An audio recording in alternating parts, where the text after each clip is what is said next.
Your council tax bill could skyrocket. Here's who's in the firing line. Council tax is a hefty expense for countless households, so whispers of a major overhaul that could tack on thousands to annual bills have many on edge. But here's where it gets controversial. After ditching plans to hike income tax, Chancellor Rachel Reeves is reportedly eyeing smaller, yet potentially more divisive, tax measures to shore up public finances. One idea dominating the debate? A so-called mansion tax targeting owners of high-value homes in England. And this is the part most people miss. Several scenarios are on the table. One proposal doubles council tax for properties in England's top two bands, G and H.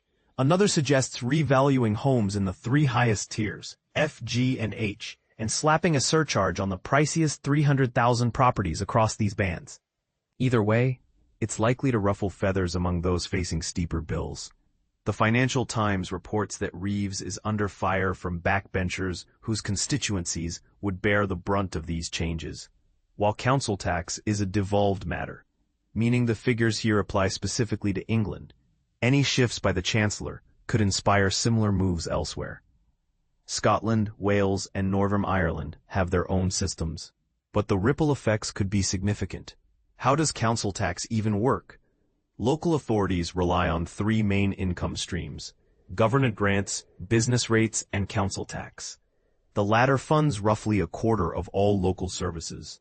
Rates are set locally, but annual increases are capped at 4.99% for councils responsible for social care and 2.99% for those without. Council tax applies to residential properties with increases tied to their tax band, a system based on 1991 property values, divided into 8 tiers, A to H.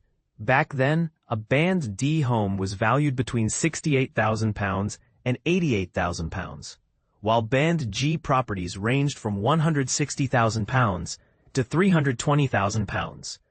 Band H covers anything above that. For newer properties, the Valuation Office Agency estimates their 1991 value based on comparable homes in the area. The problem? These valuations are wildly outdated.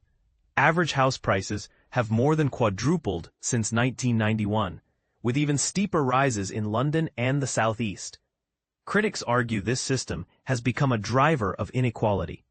Today, the typical English property is worth £293,000. With Band G homes valued between £750,000 and £1.5 million.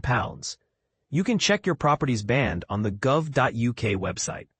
Why is council tax ripe for reform? Even by tax standards, council tax is deeply unpopular. The Resolution Foundation famously called it a dog's dinner, while the Institute for Public Policy Research labels it outdated and regressive. The issue?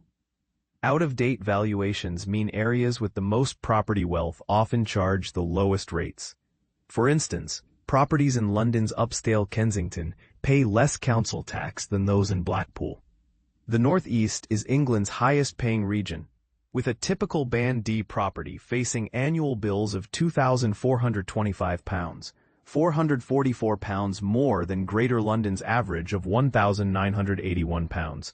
Stuart Hoddinott of the Institute for Government calls it a deeply broken system, where rates are the result of decades of inconsistent local decisions.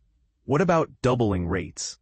One proposal is to double council tax for Band G and H homes, which the Institute for Fiscal Studies, IFS, estimates could raise £4.2 billion by 2029-30. In a local authority with an average Band D rate, Band G and H properties would see additional annual bills of £3,800 and £4,560, respectively, totaling £7,600 and £9,120.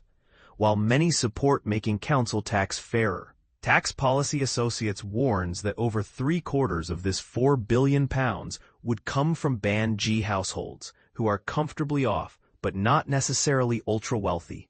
A £4,000 increase, they argue, would be a significant burden for families earning around £100,000. The mansion tax, a wealth tax in disguise. The Telegraph reports that Reeves is crafting a £600 million mansion tax, targeting the 300,000 most valuable properties across bands F, G, and H. The threshold?